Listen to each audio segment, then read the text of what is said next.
PM बनाएंगे देश को डिजिटल, गांव में बिछाए फाइबर के तार, फ्री में मिलेगी इंटरनेट की सुविधा।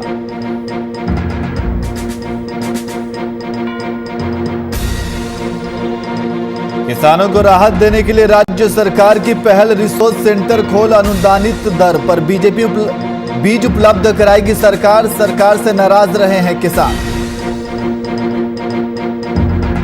कोरोना की बढ़ती रफ्तार ने लोगों की जान खतरे में डाली, वैक्सीन में कमी से बिना वैक्सीन लगाए वापस लौटे लोग, प्रशासन हुआ अलर्ट।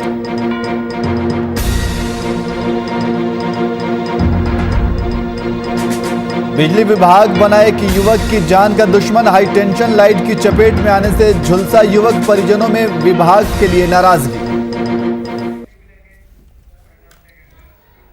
नमस्कार, मैं नियाज खान और आप देख रहे हैं वीआईपी न्यूज। अब सीधे रुख करते हैं खबरों की ओर। प्रधानमंत्री नरेंद्र मोदी ने कल वीडियो कॉन्फ्रेंसिंग के जरिए लोगों से बातचीत की। पीएम ने हर गांव को डिजिटल बनाने पर जोर दिया है।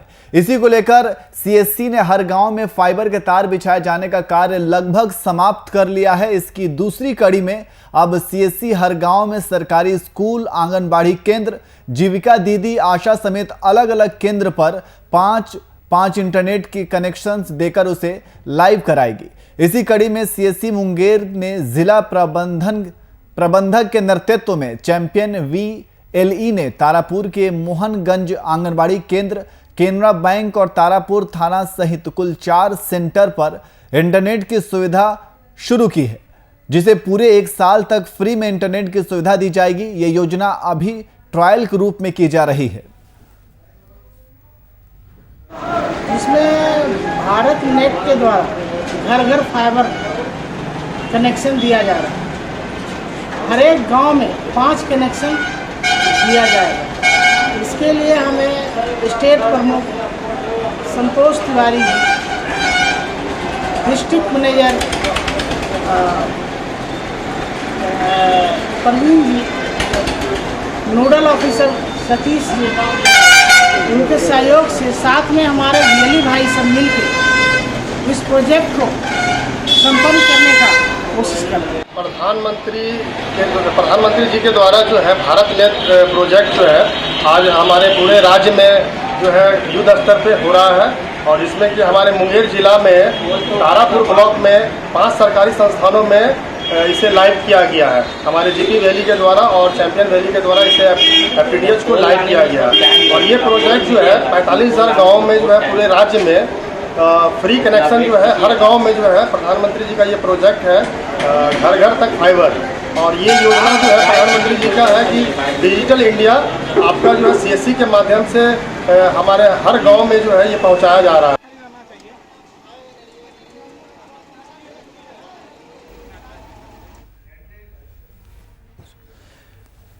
तो हर गांव को डिजिटल बनाएंगे प्रधानमंत्री नरेंद्र मोदी। गांव में फाइबर के तार बिछाने का काम लगभग समाप्त हो चुका है। और इसी खबर पर अधिक जानकारी के लिए हमारे संवाददाता अतहर खान हमारे साथ फोन लाइन पे मौजूद हैं। अतहर, पीएम नरेंद्र मोदी ने हर गांव को डिजिटल बनाने के लिए पहल शुरू की है और इसके तहत कई सुविधाएं दे रहे हैं। क्या कुछ सुविधाएं दे रहे हैं?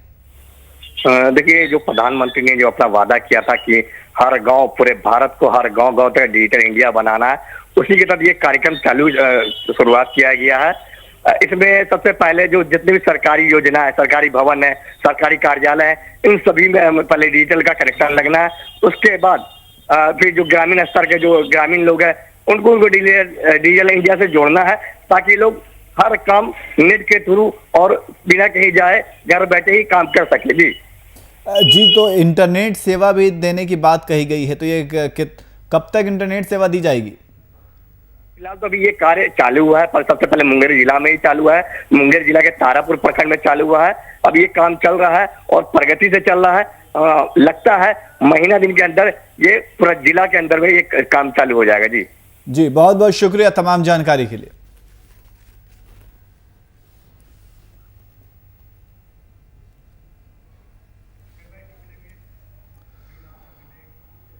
वहीं झारखंड सरकार के कृषि, पशुपालन और सहकारिता मंत्री बादल पत्रलेख ने बीते दिन विभाग की समीक्षा बैठक की, मैराथन बैठक के बाद कृषि मंत्री बादल पत्रलेख ने किसानों के लिए राज्य सरकार रिसोर्स सेंटर खोलने की बात कही और साथ ही बताया कि ये सेंटर किसानों के साथ समन्वय स्थापित कर अनुदानित दर पर बीज उपलब्ध कराएगी। सर्वे कर ये सुनिश्चित करेगी कि किन खाद्य पदार्थों की मांग ज्यादा है, उसी खाद्य पदार्थों की बीज अनुदानित दर पर बीज उपलब्ध कराएगी। इसके साथ ही उन्होंने बताया कि फसल होने पर उसे बेचने की जिम्मेदारी भी रिसोर्स सेंटर की ही होगी।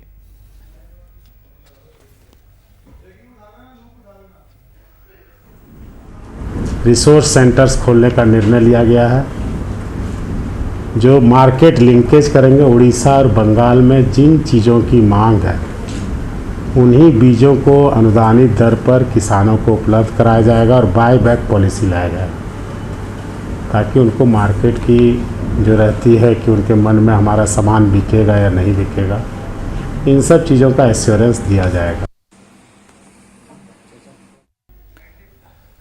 तो कृषि मंत्री ने समीक्षा बैठक की है और किसानों के लिए रिसोर्स सेंटर खोलने की बात कही है, जिसमें अनुदानित दर पर किसानों को बीज दिए जाएंगे।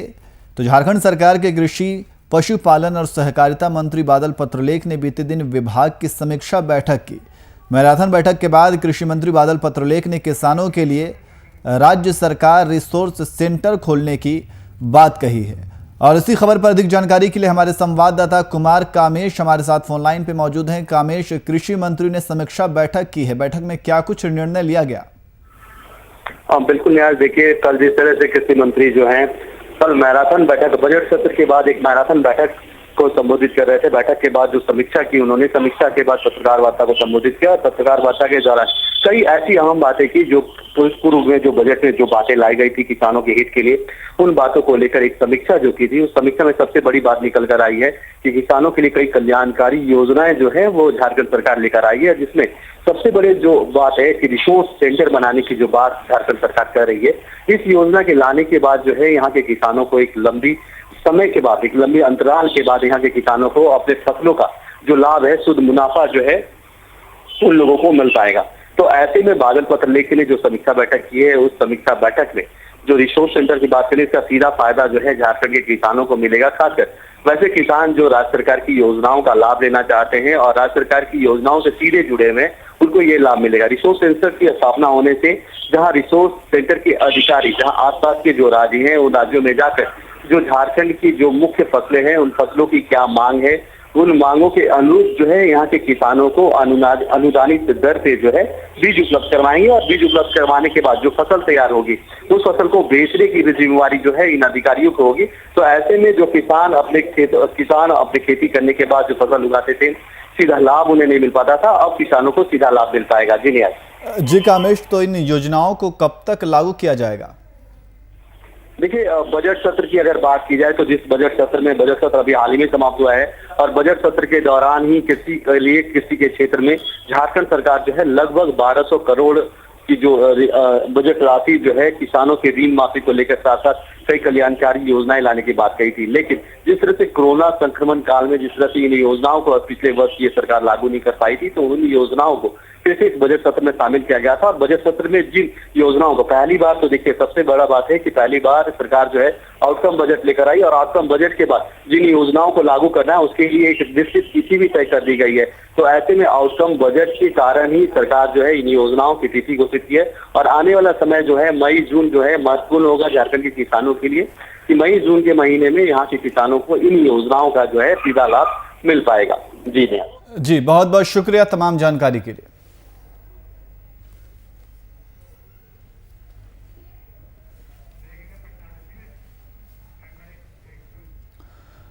और इसी बीच पटना से इस वक्त बड़ी खबर आ रही है। आपको बता दें कि पटना से इस वक्त बड़ी खबर आ रही है। आप टीवी स्क्रीन पर देख सकते हैं कि पटना से इस वक्त की बड़ी खबर, तेजस्वी यादव ने राज्यपाल को पत्र लिखा है। पटना से इस वक्त की बड़ी खबर आपको बता रहे हैं, तेजस्वी यादव ने राज्यपाल को पत्र लिखा है। विधायकों के साथ मारपीट मामले पर यह पत्र लिखा गया है।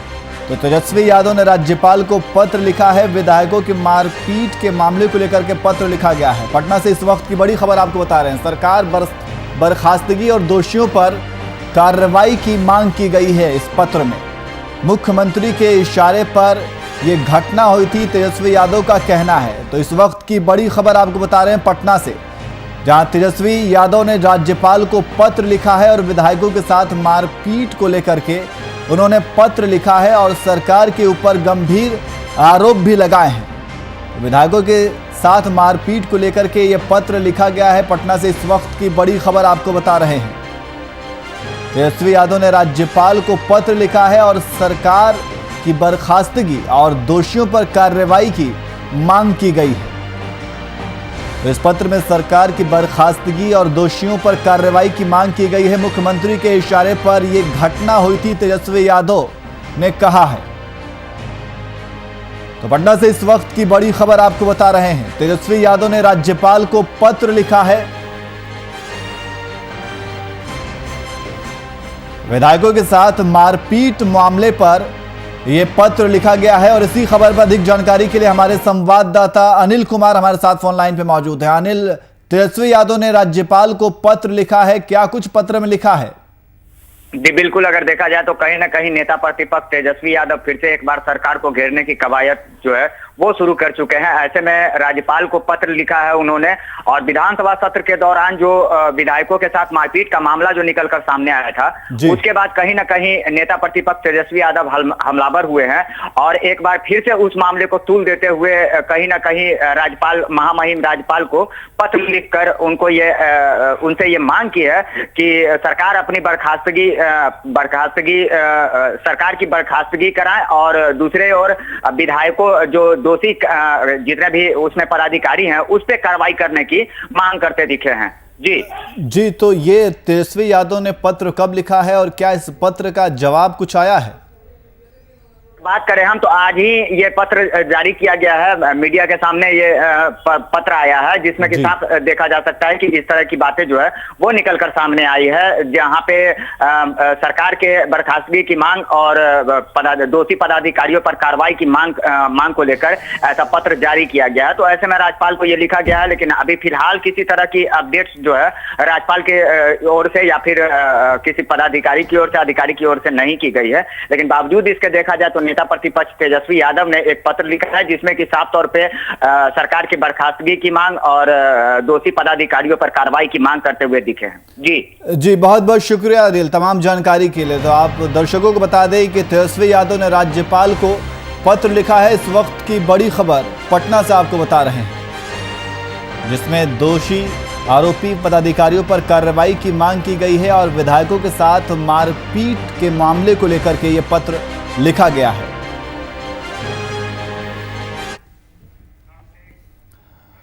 वहीं कोरोना के चलते बिहार में अब तक पंचायत चुनाव को लेकर असमंजस की स्थिति बनी हुई है। तारीखों का ऐलान अभी तक नहीं किया गया है। इस पर पंचायती राज मंत्री सम्राट चौधरी का बयान सामने आया है। उन्होंने कहा कि सरकार चुनाव कराने के लिए पूरी तरह से तैयार है। ऐसे में निर्वाचन आयोग को तय करना है कि चुनाव कब करवाने हैं। जिन सवालों को लेकर के आमरण अनशन कर रहे हैं, हम जिला प्रशासन से भी मांग करते हैं कि उनसे आकर के जिला प्रशासन, कलेक्टर, एसडीओ वार्ता करे और उनका अनशन तुड़वावे और सरकार तुरंत उनकी मांगों को मांगे। नहीं तो हम लोग आने वाले दिनों में अर्जुन मंडल के समर्थन में हम भी बैठेंगे यहाँ धरना।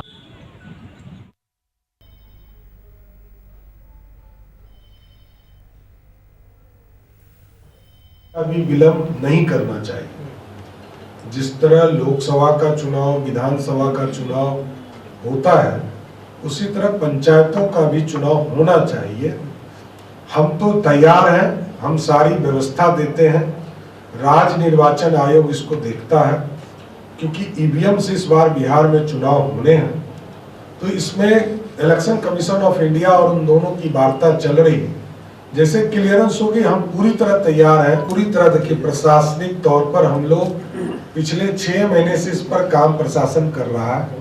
सारे चीजों को ईवीएम से लेकर सारे चीजों की व्यवस्था की जा रही है। और स्वाभाविक है, जिस तरह सैनिटाइजेशन का काम करना है, जिस तरह विधानसभा के चुनाव में इन चीजों की प्रक्रिया पूरी की गई है, हम उसी मानक पर सारे चीजों को पंचायत के चुनाव में भी करेंगे। लोकतंत्र की आस्था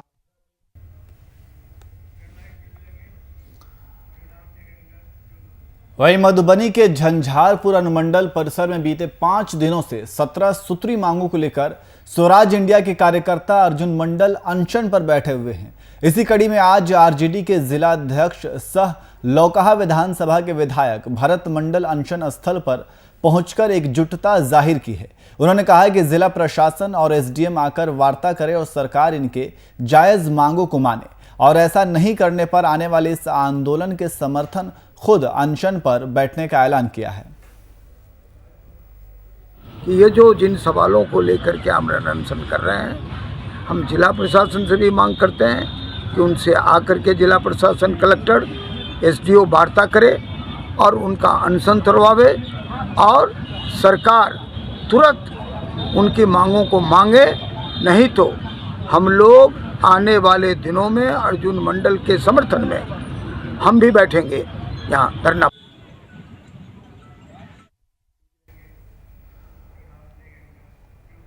वहीं मुंगेर टोपोलैंड धारियों की समस्याओं के समाधान के लिए पथ निर्माण विभाग के प्रधान सचिव अमृतलाल मीना पहुंचे मुंगेर टोपोलैंड धारिकों से मुलाकात की।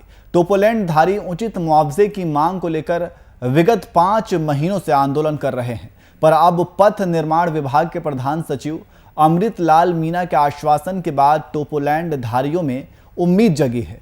दरअसल मुंगेर में गंगा पुल अप्रोच पथ निर्माण कार्य प्रशासनिक दावपेच में उलझ कर रह गया है। जहां एक और किसान अपनी जमीन का उचित मुआवजे की मांग कर रहे हैं, तो वहीं जिला प्रशासन उन्हें वासगत जमीन का कृषि भूमि के मूल्य का मुआवजा देने के लिए लोगों पर दबाव डाल रहे हैं। भौतिक स्थिति से भौतिक स्थल का निरीक्षण कर वो वास्तविकता से अवगत हुए और उनको यहाँ की समस्या मूल्यांकन से संबंधित समस्याओं से अवगत कराया गया। उन्होंने आश्वासन दिया है कि इस समस्या का समाधान यथाशीघ्र किया जाएगा और रैयतीकरण से भी संबंधित जो बातें होंगी उस पर विचार किया जाएगा। अग्रतर जो है सो किसानों की समस्या का निदान यथाशीघ्र निकाला जाएगा। आप काम करने दीजिएगा कि अभी नहीं? जब मूल्यांकन हम लोगों का मूल्यांकन यह पूरा हो जाएगा कि हाँ इसका वाजिब मूल्यांकन हो गया है, तो फिर हम लोग काम पर विचार करेंगे। उस समय इसका पहुंच पथ का निर्माण कार्य भी प्रारंभ नहीं हुआ था। आज ये 700 मीटर के अलावा 550 मीटर यहाँ और 100 मीटर पीछे के अलावा संपूर्ण लंबाई में कार्य चल रहा है, जो पूर्णता की ओर है। उस समय बेगूसराय एंड पर भी कोई कार्य नहीं हुआ था, अब उस साइड में भी कार्य कंप्लीशन की ओर है। रही बात घोरघट की, तो घोरघट के बीच में एजेंसी को काम से हटाया गया, दूसरी एजेंसी अभी काम कर रही है। आप जाके देख लो, दोनों पाए तेजी से काम हो रहा है। अभी भी मैं उसको देख करके आ रहा हूँ।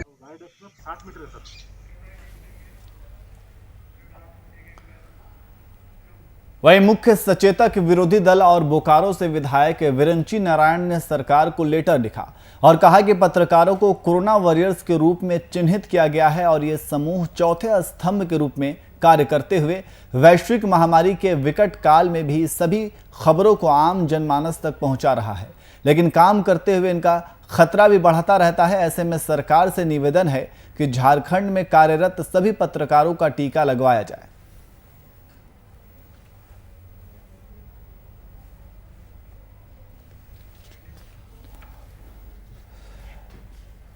तो मुख्य सचेतक विरोधी दल और बोकारो से विधायक विरंची नारायण ने सरकार को लेटर लिखा है और कहा है कि पत्रकारों को कोरोना वॉरियर्स के रूप में चिन्हित किया गया है और ये समूह चौथे स्तंभ के रूप में कार्य करते हुए वैश्विक महामारी के विकट काल में भी सभी खबरों को आम जनमानस तक पहुंचा रहा है, लेकिन काम करते हुए इनका खतरा भी बड़ा रहता है।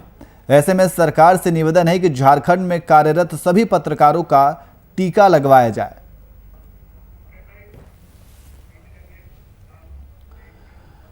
वहीं जिला प्रशासन कोरोना के बढ़ते संक्रमण को देखते हुए लगातार कोविड-19 के नियमों को पालन कराने को लेकर कई अभियान चला रही है, पर कैमूर जिले के दुर्गावती और कुदरा प्रखंड मुख्यालय के आधार केंद्र पर कोविड-19 के नियमों की खुलेआम धज्जियां उड़ाई जा रही हैं।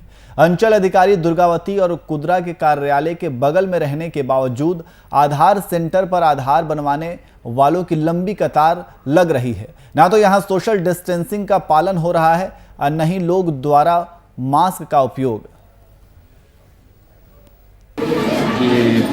अंचल कार्यालय के बगल में आधार कार्ड बन रहा है और यहाँ पे कोरोना का पालन हमारे प्रखंड में बहुत ज़्यादा अधिकारियों के ऊपर के बाद आम जनता के लिए कोई कोरोना यहाँ पालन नहीं है। अब ये बताइए कि प्रखंड मुख्यालय में आधार कार्ड बन रहा है और यहाँ पे ये हालत है और आम पब्लिक के लिए डंडा लेकर के मास्क पहनाया जा रहा है, सब कुछ किया जा रहा है, लेकिन प्रखंड कार्यालय में सब कुछ हो रहा है ये चिराग तरह अंधेरे की राह। ये कहीं कोरोना का पालन नहीं किया जाए। दूसरी चीज़ ये है अंचल गार्ड यहाँ पड़ा हुआ है, कोई भी लाइन लगाने के लिए तैयार नहीं है। अंचल कहने पे कह रहा है कि हमारे अधिकारी से कोई अनुमति नहीं मिला है। यहाँ गार्ड का प्रॉब्लम है, गार्ड नहीं आ रहा है। वीडियो से कॉल करने के बाद कुछ बोलने पर बोल रहे हैं कि ज़्यादा डिस्टर्ब हो रहा है तो बंद करके आप चले जाइए। कितने दिनों से आपके यहाँ भीड़ सेंटर पर उपलब्ध हो रहा है? 3-4 मंथ से। 3-4 महीने से लगातार भीड़ हो रहा है जी। किसको आपने मतलब सूचना दिया है गार्ड के लिए? हम वीडियो सर के पास 2 बार 3 बार कॉल करके पता किए। वीडियो सर बोल रहे हैं ज़्यादा परेशानी हो रहा है ना, तो बंद करो, आप चले जाइए घर जाइए। व्यवस्थाएं नहीं मिल पा रही है जी। तो आपको भी संक्रमण फैलने का तो खतरा बढ़ रहा है। देखिए, गृह विभाग से सरकार की तरफ से आदेश आ चुका है ऑलरेडी कि स्कूलें अभी 11 तारीख तक बंद है और जो बसेस हैं, बसेस में 50% कैपेसिटी से चलना है, ये 15 तारीख तक इम्पोर्स है। और सोशल गैदरिंग और ये सब श्राद्ध और शादियों को छोड़ के प्रोहिबिटेड है। श्राद्ध में 50 मैक्सिमम और शादियों में 250 मैक्सिमम, इतना परमिटेड है। लोगों से ये बार बार अपील किया जा रहा है कि अनावश्यक बाहर ना निकले, मास्क का प्रयोग करें, सोशल डिस्टेंसिंग का नॉर्म पालन करते रहें और जब तक जरूरत ना हो घर से बाहर ना निकलें। क्या बनवाना है? आधार कार्ड। अभी बना नहीं है? नहीं। बनवाना है या सुधरवाना है? बनवाना है। तो मास्क क्यों नहीं पहनी हो? भूल गए। भूल गई हो? कितने देर से यहाँ खड़ी हो? बहुत देर हो गया। कितना देर? 1 घंटा? 2 घंटा हो गया।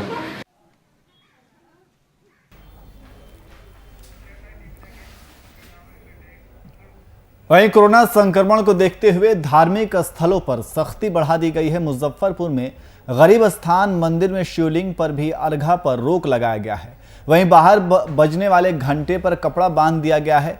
प्रधान पुजारी पंडित विनय पाठक ने बताया कि भक्तों की सुरक्षा को देखते हुए मंदिर प्रशासन की ओर से यह निर्णय लिया गया है।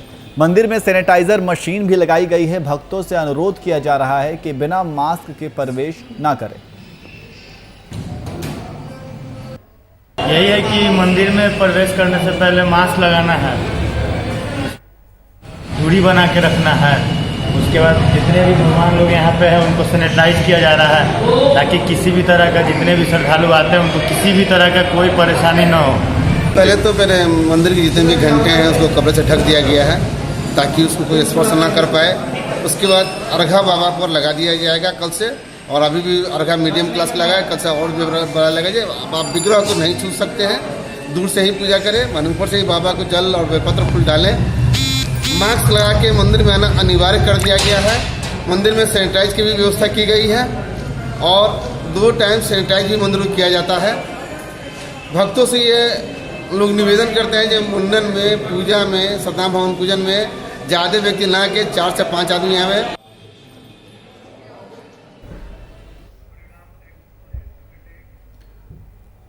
वहीं राजपूत करणी सेना के राष्ट्रीय अध्यक्ष महिपाल सिंह मकराना मधुबनी हत्याकांड में पीड़ित परिजनों से मुलाकात की। वहीं मीडिया से बातचीत के दौरान मकराना ने बिहार सरकार पर निशाना साधा। उन्होंने कहा कि भले ही बिहार सरकार के लिए ये घटना छोटी लग रही, लेकिन ये नरसंहार है। महमदपुर बेनीपट्टी में जो नरसंहार हुआ है, पूरा देश देख रहा है कि वहाँ पे इतना बड़ा नरसंहार हो गया। एक पीढ़ी को ख़त्म कर दिया गया, एक फौजी के परिवार को फौजी समेत मार दिया गया। बंदूकों से, गोलियों से छलनी करने के बाद बाकायदा कटार से उनके पेट काट दिए गए। इतना बड़ा निर्दयी कांड तो पाकिस्तान के बॉर्डर पे पाकिस्तानी भी नहीं करते हमारे फौजियों के साथ, जो हमारे देश में, हमारे यहाँ पे उसके घरों में हो रहा है और कोई बोलने को तैयार नहीं है। यहाँ के महामूर्ख नेता और इतने गड़बड़ झाला नेता जो यहाँ बैठे हैं और उनको एक बहुत छोटा सा कांड लगता है, उन सबको ये उनके आँख कान सब खोलने आए हैं कि हम लोग, हमारे फौजियों के साथ अगर गलत होगा तो क्षत्रिय समाज क्या करेगा, करणी सेना क्या करेगी।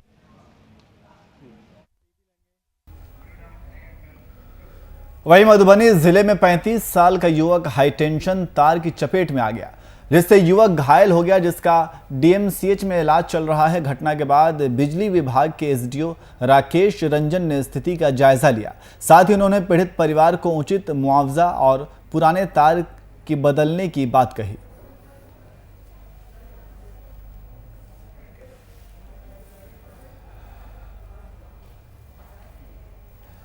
तो मधुबनी जिले में 35 साल का युवक हाईटेंशन तार की चपेट में आ गया, जिससे युवक घायल हो गया, जिसका डीएमसीएच में इलाज चल रहा है।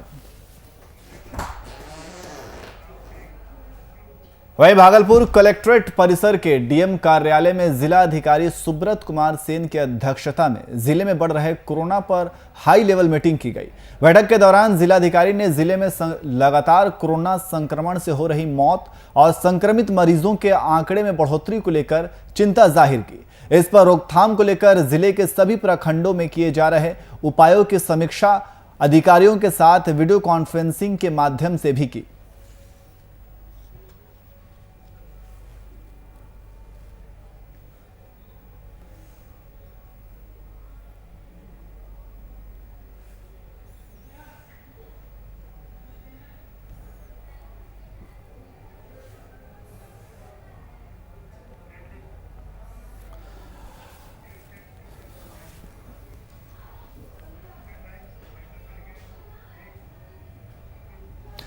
फिलहाल बुलेटिन में इतना ही। देश और दुनिया की तमाम खबरों के लिए देखते रहिए वीआईपी न्यूज़। नमस्कार।